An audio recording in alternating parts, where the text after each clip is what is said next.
14வது அதிகாரத்தில் 14வது வசனம் பார்க்க போகிறோம். கர்த்தர் உங்களுக்காக யுத்தம் பண்ணுவார், நீங்கள் சும்மா இருங்கள் என்றார்.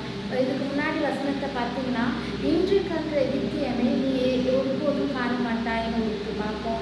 இன்னைக்கு ஏசப்பா சொல்கிறாரு, நான் உங்களுக்காக யுத்தம் பண்ணுவேன், ஆனால் நீ எனக்காக நிற்பியா? நம்ம பண்ண வேண்டியது சும்மா நிற்கணும். அங்கே இஸ்ரவேல் மக்கள் பார்வோன் பின்னாடி துரத்தி வராங்க, முன்னாடி செங்கடல் இருக்கும்போது அவங்க அந்த நடுவில் நின்னாங்க. அவங்க நடுவில் நிற்கும் போது கர்த்தர் யுத்தம் பண்ணாரு. நிறைய பேசினாங்க, ஆனாலுமே அவங்க நின்னாங்க.